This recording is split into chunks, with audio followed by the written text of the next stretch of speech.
What is the Mandela effect, memory or multiverse? Welcome back. I'm Adeline Atlas, 11 times published author, and today we begin a new conversation that cracks open the fabric of reality itself.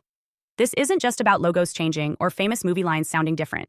This is about memory, identity, time, and the possibility that the version of the world you remember may no longer exist.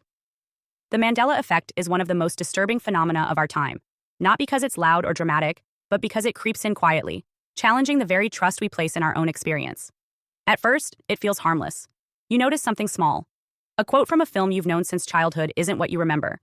A logo you've seen 1,000 times looks off. A public event you recall in vivid detail supposedly never happened. And then it spirals. The more you notice, the more the thread begins to unravel.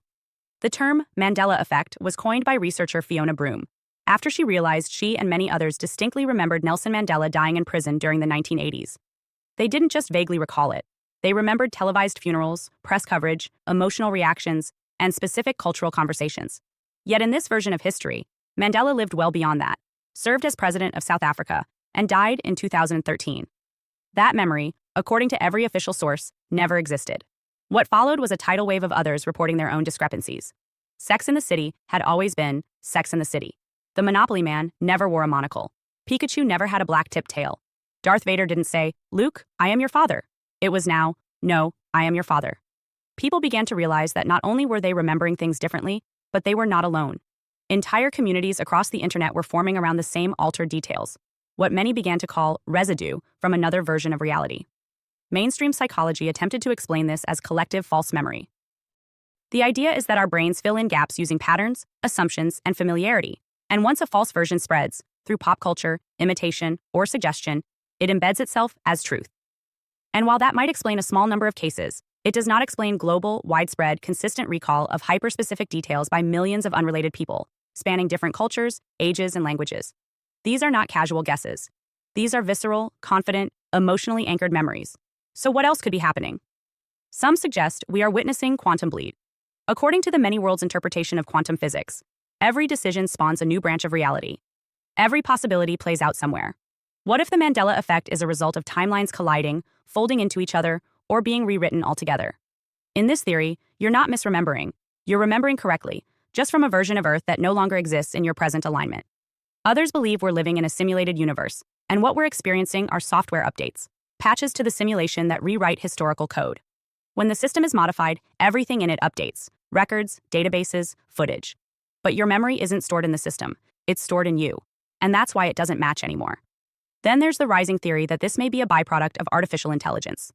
As AI increasingly handles memory, indexing, data storage, and public knowledge management, it becomes the silent curator of reality.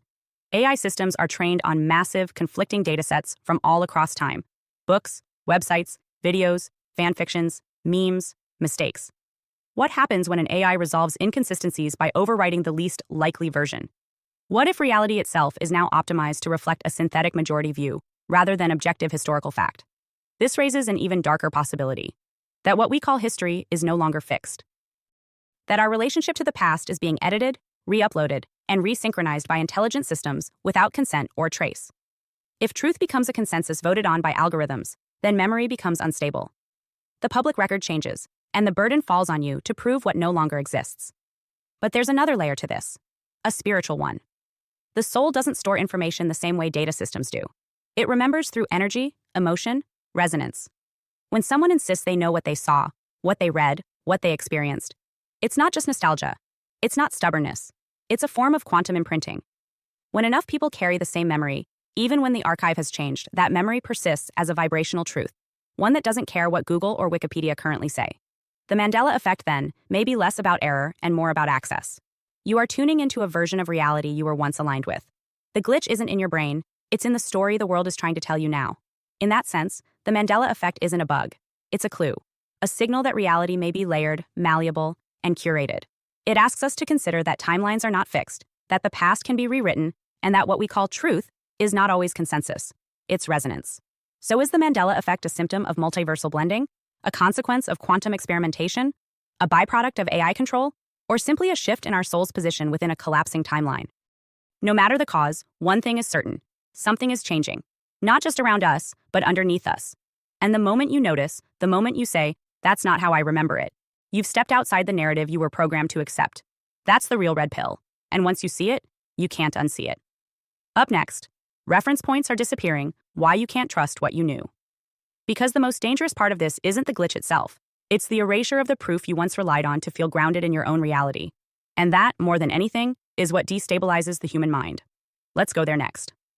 Hi, I'm Adeline Atlas, 11x published author, and what you just watched was only a taste of what's inside the Truth series, where we go all the way down the rabbit hole. If you're the kind of person who's always asking bigger questions, who knows there's more to this world than what we've been told, then this is your invitation to the series that was built for you. Inside the Truth series, you'll get full access to 6 mind-blowing sub-series designed to wake up your highest intelligence and decode the matrix we live in.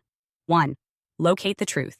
Learn how to actually research, not just what to search, but how to verify, cross-reference, read declassified files, and protect your own mind from weaponized misinformation. This is truth-seeking, decoded. 2. The Mandela effect. Are we shifting timelines? Why do so many people remember a different past? We break down the most bizarre, undeniable examples of reality glitches and what they tell us about consciousness and control. 3. Law is magic. Law is not what you think it is. From word spells to maritime law and hidden contracts, we uncover how legal systems use language like a wand and how to stop being tricked by fine print that binds you without consent. 4. Entertainment or ritual. The Hollywood and music industries are not just for entertainment. From Super Bowl rituals to Grammy stage symbolism, we decode what's really being shown, who it serves, and why mass consciousness is the target. 5. Decoding dystopia. Ever wondered why dystopian fiction feels prophetic? In this subseries, we decode popular films and books, Hunger Games, 1984, Black Mirror, to reveal the hidden blueprints and predictive programming behind the plot. 6. MK Ultra plus mind control programs. This one gets deep. From real MK Ultra documents to modern symbolism in media, we expose how mind control operates in plain sight and how to free yourself from manipulation you didn't even know was happening. And that's just the beginning. If this resonated with you, click the links below and join us inside the Full Truth series, because the more you know, the harder you are to control. This is your awakening. We don't just ask questions, we find answers. Let's go all the way down the rabbit hole together.